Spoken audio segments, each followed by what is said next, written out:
O que realmente faz um casamento durar, e não somente durar, como prosperar? O que você acha? Você acha que amor romântico é suficiente para sustentar um casamento? Você acha que uma pessoa estar encantada com a outra faz com que o casamento dure? Não. O casamento não somente dura, como prospera, se os princípios de Deus que estão nas Escrituras forem seguidos. Se houver o seguimento dos princípios da palavra de Deus. Quero ver 3 princípios da palavra de Deus para isso. E nós vamos continuar, na verdade, uma série de mensagens que estamos tendo em Provérbios. E dentro do estudo de Provérbios, que trata da vida como ela é, nós estamos aprendendo sobre casamento. E essa é a 3ª vez que nós tratamos desse assunto. E trago mais 3 princípios, e eu destaco que esses princípios não são só para os casados.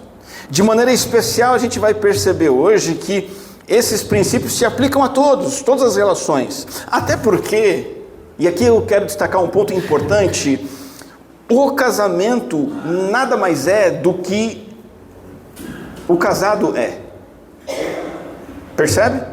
O casamento nada mais é do que o casado é. No mínimo, para ser justo, você é responsável, se você é casado ou quando for, no mínimo, você é responsável por 50% do que seu casamento é. Porque o casamento cristão é uma relação entre um homem e uma mulher só. E 50-50, 50% cada um. Então, é justo dizer que não adianta eu sonhar com o casamento de um jeito e eu ser de outro. Então, esses princípios dizem respeito não ao meu casamento, mas antes a mim. Até mesmo quando eu não sou casado, quando não estou casado. Então, esses princípios se aplicam a todas as relações, mas serão tratados de maneira específica para a vida conjugal. Primeiro princípio para o seu casamento não somente durar, mas também prosperar. Integridade que inspira. Integridade inspiradora. Provérbios capítulo 12, versículo 4, diz o seguinte: a mulher virtuosa é a coroa do seu marido, mas a que envergonha o marido é como podridão nos seus ossos. O ingrediente essencial da vida conjugal é essa integridade que edifica ou um caráter que destrói o próximo. A mulher aqui nesse versículo é elogiada pela dignidade e pela honra que ela acrescenta ao seu marido. E ela é colocada em contraste com uma outra mulher que causa uma erosão, uma mulher que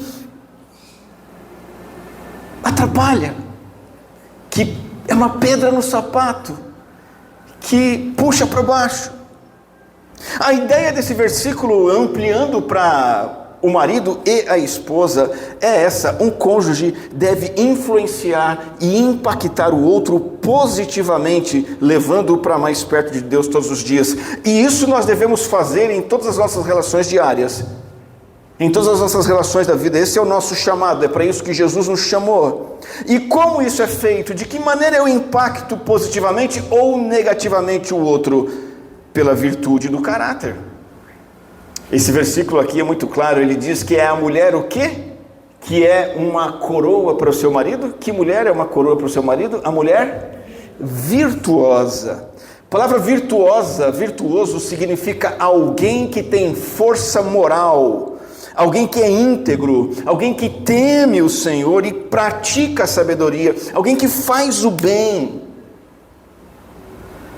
O caráter de Cristo está nessa pessoa, o fruto do Espírito está manifesto no viver dessa pessoa, e essas são, preste bem atenção nisso, as maiores dádivas que o marido ou a esposa tem a oferecer um para o outro ao longo da vida. Já parou para pensar nisso? Você que é casado, especificamente, qual é a melhor coisa que você, quando você estiver lá com os seus 60 anos de casado, que Deus abençoe e você chegue lá, 70 quem sabe, não é? E você olha para trás e diz: qual foi a coisa mais importante que eu ofereci para o meu cônjuge? Bens materiais? Um corpo atraente? Uma aposentadoria? Viagens? Não. Uma vida que imita a vida de Cristo. A coisa mais importante, a maior dádiva é que eu tenha mostrado Cristo para o meu cônjuge. Há uma antítese nesse versículo aqui. Ele fala do impacto negativo, o procedimento vergonhoso. Esse procedimento vergonhoso aqui é um procedimento reprovado de uma pessoa insensata, enfraquece, fragiliza o outro. E esse versículo aqui fala então de alguém que despreza a sabedoria de Deus, a instrução de Deus, vive como senhor de si mesmo com orgulho, não se importa em agradar a Deus. Isso destrói o próximo. Por exemplo, uma maneira de desagradar a Deus é uma das mais comuns e mais tristes e mais frequentes de desagradar a Deus é a mentira. O que a mentira gera numa relação conjugal? Ela destrói pela desconfiança. É como você construir uma ponte, a mentira causa isso. É como você construir uma ponte para ir para outro lugar, só que essa ponte está construída na areia. O que vai acontecer? A ponte vai cair, podridão nos ossos. Quando a gente não leva a sério o Senhor, por exemplo, reclamando, sendo murmurador no dia a dia lá em casa, o que a reclamação e principalmente a crítica gera no outro, a crítica constante? Baixa autoestima, empurra o cônjuge para baixo, apodrece os ossos. O que uma pessoa que tem um caráter instável, começa uma coisa e não termina, diz uma coisa, faz outra, é instável. A instabilidade gera insegurança. O que uma pessoa má, pecadora, que não se importa em agradar a Deus, gera no seu cônjuge ao longo dos anos? Cansaço. Não são poucos os cônjuges cansados. Sabe de quê? De viver com alguém que não se importa com Deus. Isso cansa. Percebe como aquela que envergonha o marido é podridão nos seus ossos? A melhor coisa que você tem a dar para o seu cônjuge é uma vida de temor e obediência a Deus. E essa é a melhor coisa que você tem a oferecer para todo mundo ao longo da sua vida. A melhor coisa que você tem a oferecer para as pessoas não é uma boa impressão sobre você. Isso não vale nada, isso não importa nada. O que eu tenho a oferecer para as pessoas é a minha inteligência, é o meu bom humor. O que eu tenho para oferecer para as pessoas é dinheiro. Isso tudo é secundário. A melhor coisa que nós temos a oferecer para os outros, e principalmente para quem é casado, para o cônjuge, é uma vida de temor e obediência a Deus. As pessoas me verem como alguém que cumpre promessas. Isso é vida de temor e obediência a Deus. Me verem como alguém que pede perdão, perdoa, porque a contrição faz parte da integridade, tá? Integridade não é perfeição que nunca precisa de arrependimento. Isso não existe, só Jesus é assim. Só Jesus nunca precisou se arrepender. A integridade humana exige arrependimento, porque o íntegro também erra. Uma vida de temor e obediência a Deus que significa tratar bem o outro, ser sensível ao outro. Quando você pensa na vida terrena de Jesus, vida terrena, não a morte e a ressurreição, pensa na vida terrena de Jesus. O que mais impactou o mundo na vida terrena de Jesus? Qual empresa Jesus fundou? Qual sociedade secular Jesus fundou? Que construções ele fez? Quanto de dinheiro ele ajuntou e deixou de patrimônio? Foi esse o legado de Jesus? Qual foi o legado da vida terrena do nosso Senhor Jesus? Uma vida de obediência ao Pai. Foi isso que ele ofereceu.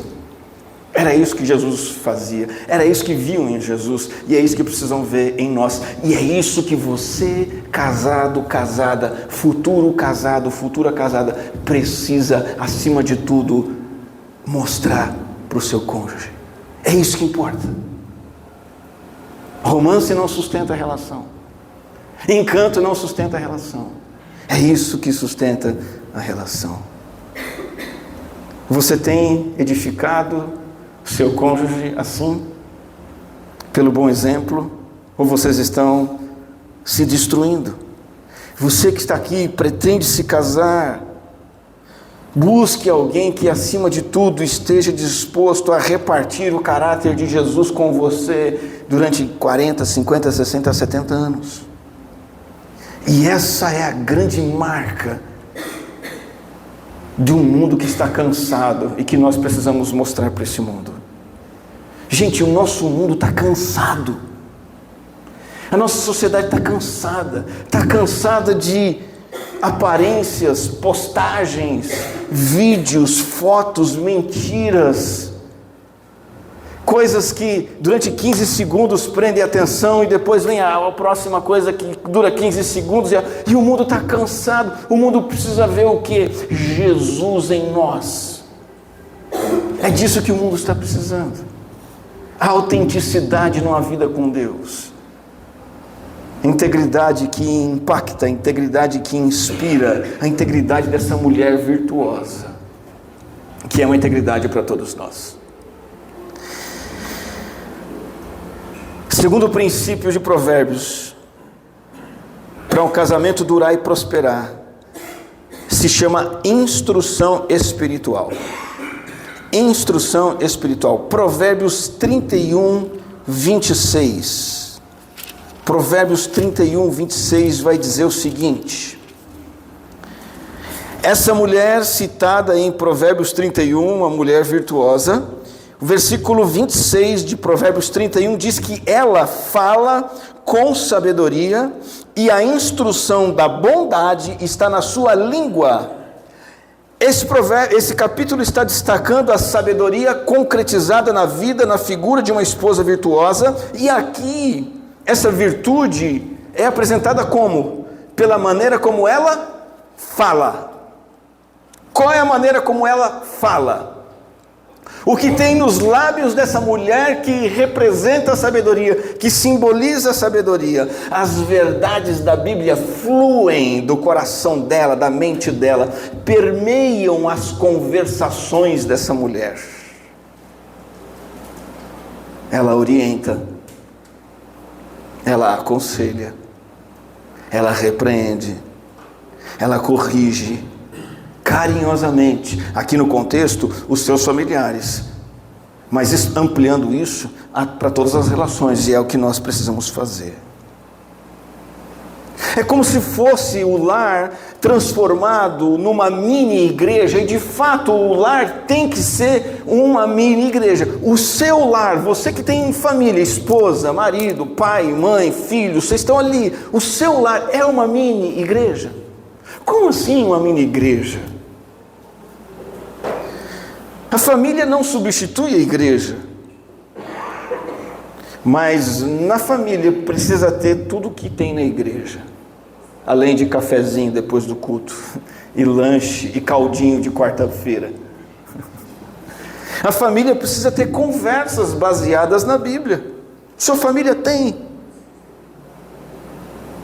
Sua família tem, na segunda-feira, na terça, na quarta, conversas baseadas na Bíblia. Ensino bíblico, correção, louvor, agradecimento a Deus, orações, como parte da rotina.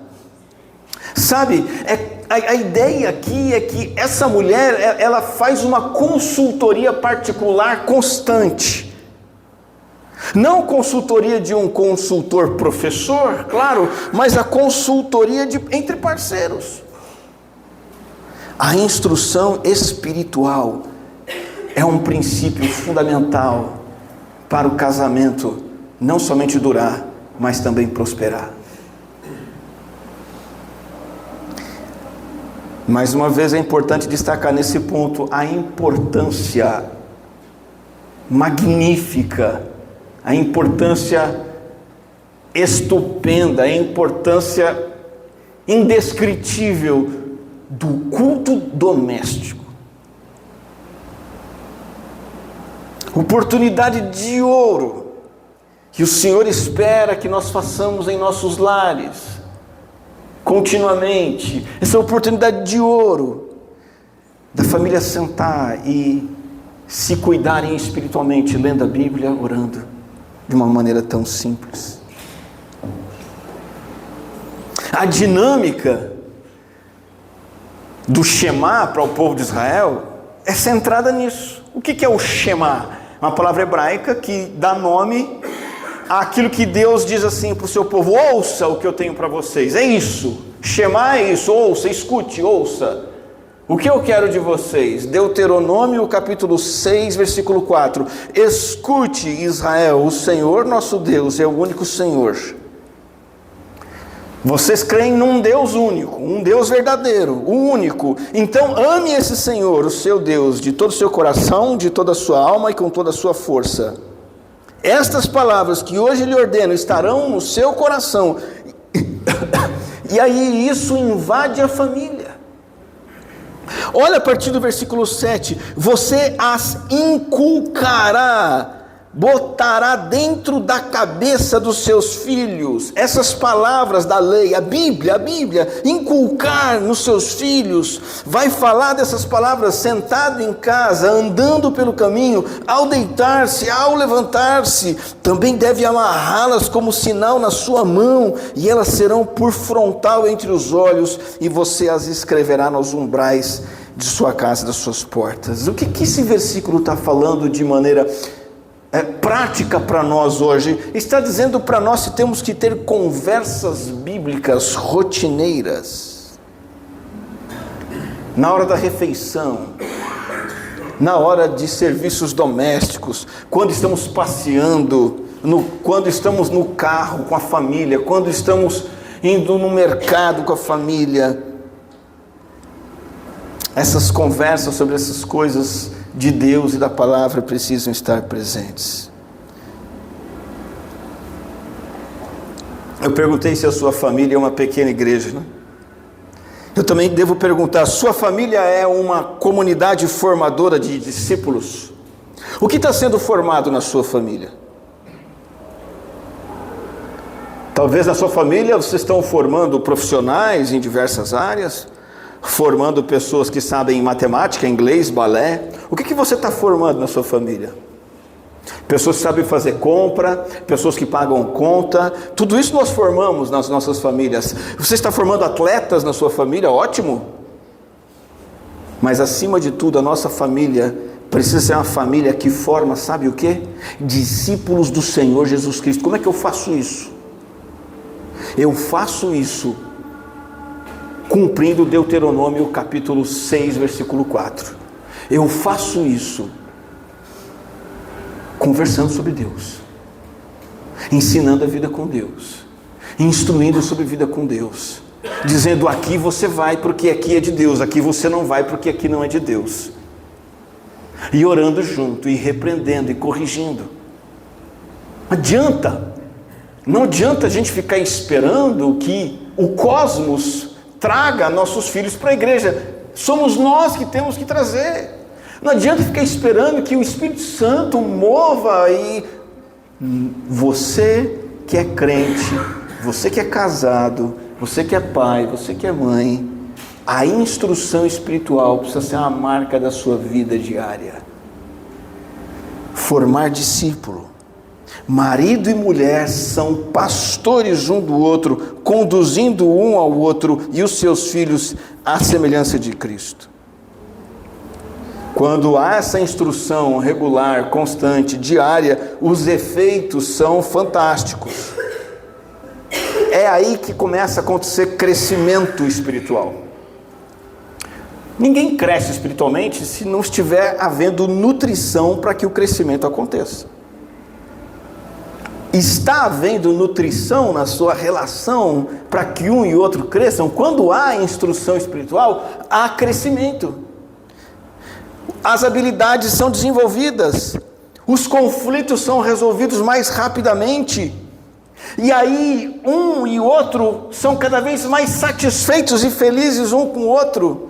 Os desafios são superados, sabe? Nós tivemos a notícia da morte da brasileira num passeio numa área vulcânica, e me parece que uma das razões da morte dela foi que ela foi deixada para trás sozinha. E é fato que escalar uma montanha é algo que a gente tem que fazer em parceria. E a vida é uma montanha que nós escalamos, e os casados precisam escalar juntos. E essa escalada é feita através de instrução sábia, mútua. Nós temos que ser como essa mulher, que fala com sabedoria, e a bondade está na sua língua, e é isso que ela comunica para os outros. Eu quero destacar brevemente 3 coisinhas sobre essa instrução espiritual. 3 elementos envolvidos nessa cultura de instrução. O primeiro é que as críticas têm que ser construtivas, a instrução tem que ser construtiva. Provérbios 19:13 diz o seguinte, Provérbios 19:13, o filho tolo é a desgraça do pai, e eu destaco essa outra parte aqui, ó. Uma esposa briguenta é como uma goteira que não para. Isso aqui está falando de crítica destrutiva, de alguém que acha que está ensinando, mas está destruindo. Essa crítica destrutiva de alguém irritante torna a vida infeliz. Esse provérbio cria uma imagem interessante de uma goteira constante, pinga, pinga, pinga, pinga, né? Destaca 2 coisas aqui. A briga constante no casamento. Em primeiro lugar, é um desperdício. Como a água, está pingando ali, está desperdiçando água. A conta da Sabesp, nesse pinga-pinga, vai lá em cima, né? Em segundo lugar, além de desperdício, esse pinga-pinga causa mancha, mofo, apodrecimento. Isso tudo no lar. Então, briga constante gera angústia, separação, destruição e tristeza. Como que eu sei o que é uma crítica construtiva e uma destrutiva? É muito simples, é só você entender a diferença entre uma britadeira e um bisturi. Você sabe qual é a diferença entre uma britadeira e um bisturi? A britadeira destrói tudo, e o bisturi é algo que é usado para cuidar e curar. O que é a crítica britadeira? Quando que uma crítica é uma britadeira? É aquela reclamação amargurada. Eu não estou querendo edificar a esposa ou o marido, eu estou reclamando. Isso é uma britadeira.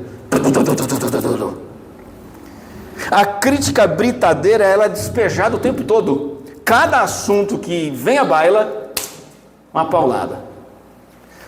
Paulada. Paulada. Paulada. É ataque pessoal. A crítica britadeira desmoraliza o caráter. A crítica britadeira, ela pega a pessoa que está sendo repreendida e desmoraliza a pessoa inteira. Faz a pessoa não valer nada, se sentir um verme.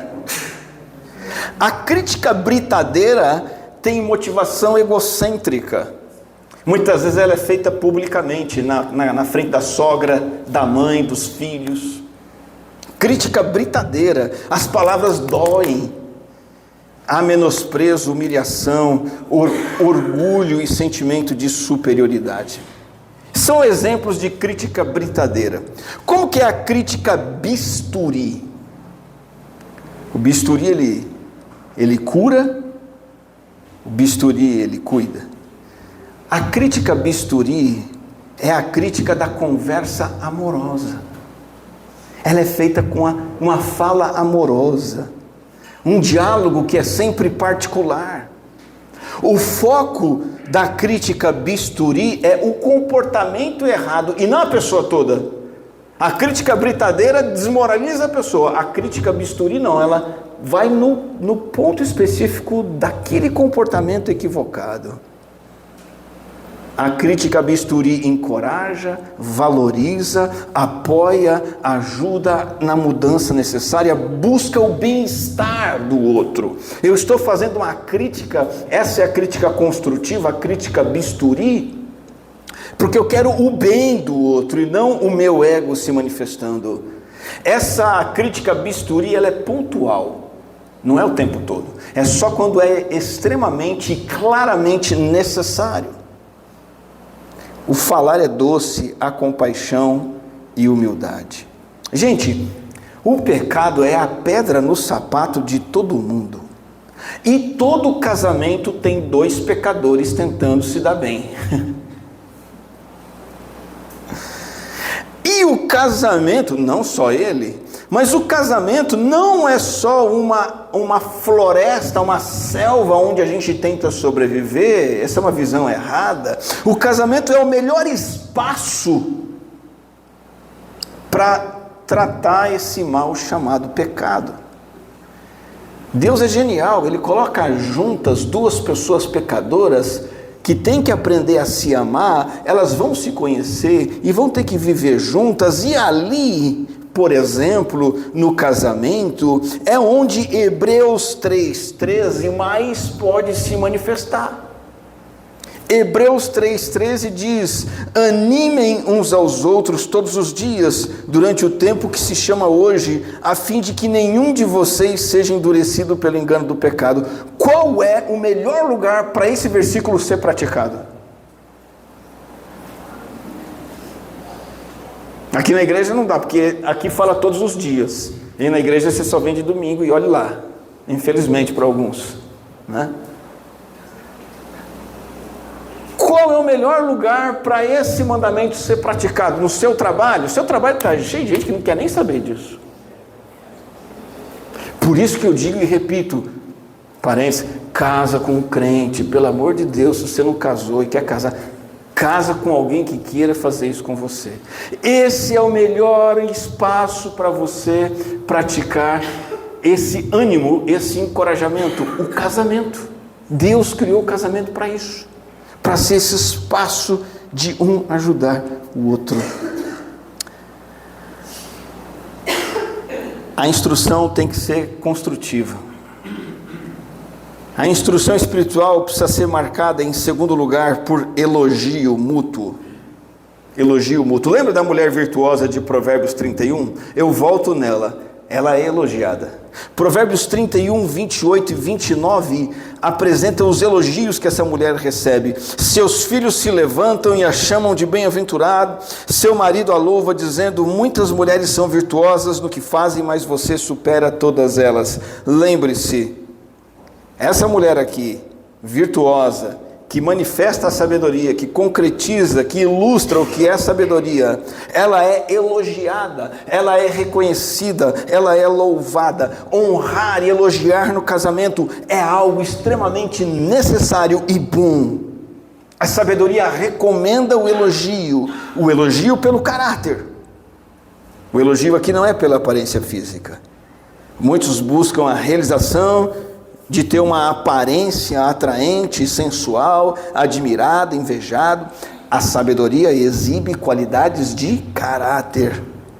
O elogio que importa é o caráter exemplar, piedoso, uma vida dirigida no temor de Deus e na palavra de Deus. É isso que a sabedoria diz que é elogiável: pureza no falar, honestidade, paciência nos relacionamentos, zelo e dedicação no trabalho, santidade sexual, são as verdadeiras belezas que a sabedoria quer que sejam elogiadas. E o elogio é poderoso, tem muito poder. A instrução espiritual, quando ela é acompanhada de elogio, ela é muito mais poderosa. Elogios sinceros e frequentes. E aqui temos então essa mulher bem-aventurada, essa mulher que tem essa paz, essa prosperidade em todas as dimensões. E essa prosperidade em todas as dimensões resulta dela viver de forma sábia.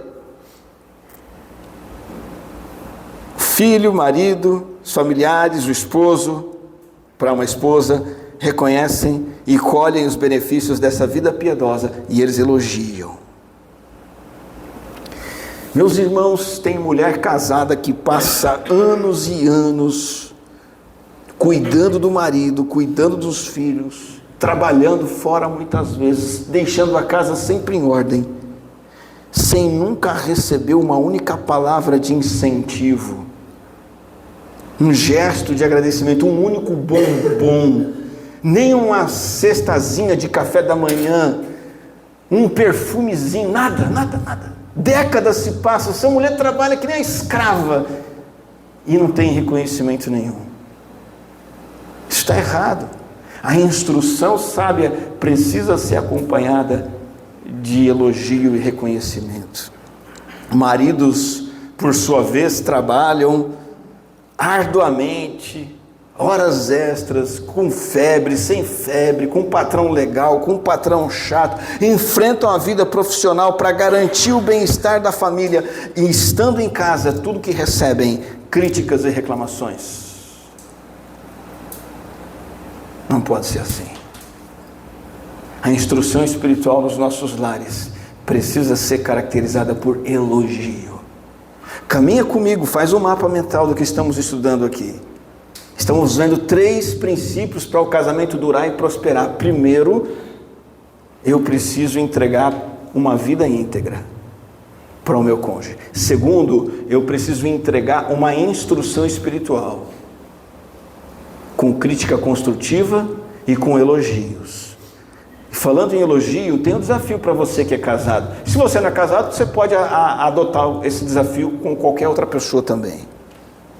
Desafio de você fazer um elogio por dia para o seu cônjuge.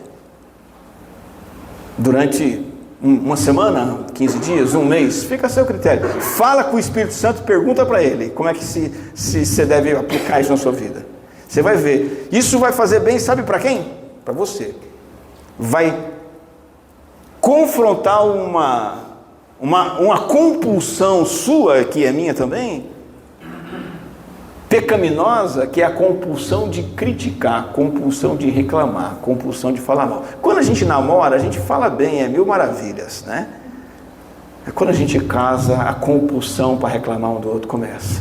Faz isso. Se desafia a elogiar, um elogio por dia, não pode repetir o elogio. Tem que ser diferente, não vai ficar repetindo elogio, não tem graça, né? Se você não é casado, escolha pessoas para elogiar. É mais fácil, você pode escolher pessoas diferentes para se tornar alguém que elogia os outros, porque elogiar é muito importante.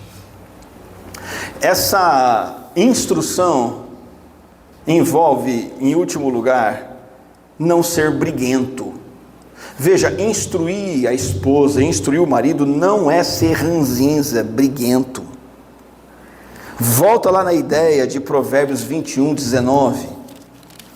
Alguém que incomoda o tempo todo, alguém que está sempre soltando os cachorros, né? Já ouviu aquele comentário, a pessoa passa atirando, né? Então, é Provérbios 21, 19. Provérbios 21, 19. Melhor é morar numa terra deserta do que com uma mulher briguenta e engenhosa. Misericórdia. A solidão sozinha é melhor do que a companhia com conflito. Então, crítica não é explodir comentários azedos, agressivos, raivosos, sarcásticos, condenatórios, inoportunos, desagradáveis e frequentes. Se é uma pessoa geniosa, irritadiça, encrenqueira, resmungona, que critica e põe defeito em tudo o tempo todo, é ser alguém que faz o outro preferir viver sozinho. E não é isso que tem acontecido em muitos casamentos. As críticas têm que ser amorosas, como já vimos, pontuais, construtivas, ponderadas. É por isso que um monte de casamento acaba rápido. Morar numa tenda no meio do deserto é melhor. E aí a pessoa pega e se separa. E olha, morar no deserto não significa aqui no texto apenas morar sozinho. Não é só a ideia de preferir a solidão. Morar no deserto tem a ideia de estar desprotegido. Olha que coisa interessante. O deserto, naquela época antiga, era um lugar sombrio, perigoso. Um lugar que você poderia morrer facilmente, de tantos perigos que havia no deserto. Quando eu sou um marido amoroso, atencioso, presente, que elogia, que critico de um modo construtivo, que entrego minha vida como bom exemplo, eu estou oferecendo abrigo para minha esposa. Eu não estou colocando ela no deserto. Eu estou oferecendo um ambiente de proteção para ela. Ela se sente protegida, acolhida, amada. Ela tem um ombro amigo e não alguém que está metralhando o tempo todo. Ela está segura nas tempestades da vida. Eu fiz a imagem da britadeira e do bisturi. A britadeira é a crítica destrutiva e o bisturi a crítica construtiva. Eu quero criar uma outra imagem aqui para você sobre briguento. Imagina um campo de guerra. Esse lugar aqui é um campo de guerra e esse outro lugar aqui é o divã de um terapeuta. O que você sente no campo de guerra? Se sente atacado, amedrontado, em perigo, precisa fugir o tempo todo. Não é assim em muitos casamentos? Um campo de guerra? Então veja que não é só a questão de preferir ficar sozinho, é a questão de ser exposto à vulnerabilidade, ser afastado e ficar desprotegido. Qual é a ideia? Como que a gente se sente com um bom terapeuta acolhedor, num divã acolhedor? Ali você tem acolhimento, segurança, alguém que está cuidando de você. Ali você encontra descanso. Aí a pergunta é, o que é que eu tenho representado para as pessoas? A vida comigo é a vida num campo de guerra? Ou viver comigo é viver num divã de um terapeuta? Eu ofereço proteção, segurança, acolhimento para a pessoa com quem eu convivo? Ou ofereço hostilidade, afasto essa pessoa e deixo essa pessoa vulnerável? A instrução precisa não ser briguenta. A instrução tem que ser bondosa, humilde, com a paciência de Cristo. Isso vai ser abrigo seguro para os outros. Então esse é o segundo princípio para o casamento durar e prosperar. Eu oferecer uma instrução que não seja instrução briguenta, que não seja uma instrução destrutiva, mas de críticas construtivas e com muito elogio ao outro. Terceiro e último princípio, eu chamo de parceria na instrução. Parceria instrucional dos filhos. Isso se estende agora quando o casal tem filhos. Provérbios capítulo 1, versículo 8 e versículo 9 vai nos dizer: esse é um casamento saudável, esse é um casamento que dura, esse é um casamento que prospera. Provérbios 1, 8 e 9. Meu filho, ouça o ensino de seu pai e não despreze a instrução de sua mãe. Agora veja que coisa extraordinária no versículo 9. Porque serão um diadema de graça para a sua cabeça e colares para o seu pescoço. Esse versículo de Provérbios está dizendo que o papel, a responsabilidade do marido e da esposa, do pai e da mãe, porque ele disse aqui, o ensino do pai, a instrução da mãe, ele destaca esse papel, essa responsabilidade. Eles são parceiros num ministério de instrução. O que é o ensino do pai e a instrução da mãe? É a orientação bíblica. É eu repreender o filho quando ele desobedece às escrituras. É eu corrigi-lo quando ele faz isso, é eu guiá-lo no caminho para que ele viva de acordo com a palavra de Deus. E ambos possuem a mesma voz de autoridade aqui no versículo. É o ensino do pai, é a instrução da mãe. É um dever sagrado. É um dever sagrado. Talvez você possa até não conseguir dar para o seu filho a escolaridade que você gostaria, ou o videogame que ele gostaria, ou a roupa que você gostaria, ou o sapato que você... Pode ser que você não consiga. Isso aí é negociável. Mas a instrução bíblica do pai e da mãe, ela é inegociável. Então você tem um homem e uma mulher que estudam a palavra, crescem no conhecimento de Deus, individualmente juntos, vivem de acordo com essa sabedoria e cumprem a tarefa de passar isso para os filhos. O que está em jogo aqui? O próprio versículo nos diz, um resultado extraordinariamente positivo, o sucesso do filho ou o fracasso. O sucesso demonstrado na figura de um diadema de graça na cabeça, colares no pescoço. Qual que é a ideia aqui? Se o meu filho, a minha filha, a partir do meu ensino, baseado na palavra, puder viver uma vida sábia, equilibrada, bem-sucedida, ele vai ter o verdadeiro sucesso na vida. Ele vai ter a verdadeira satisfação. Ele vai ter o verdadeiro sentido para viver. Então, esse é o terceiro princípio. Um homem e uma mulher casados, engajados no estudo da palavra, companheiros de viagem no aprendizado da Bíblia, na reflexão bíblica, e passando isso para os filhos, dia após dia. Você que é casado, me permita perguntar, pergunte-se aí agora no seu coração, você tem sido parceiro de aprendizagem da Bíblia com seu cônjuge? Vocês têm juntos conhecido mais e mais da palavra, transmitindo essa palavra para os filhos, regularmente, doses homeopáticas, com paciência, com perseverança. Que os nossos lares sejam lares assim. E que, extrapolando os nossos lares, que as nossas relações do dia a dia sejam relações onde o que nós temos para comunicar para as pessoas são as verdades da palavra de Deus, que nós estamos absorvendo, incorporando e entendendo.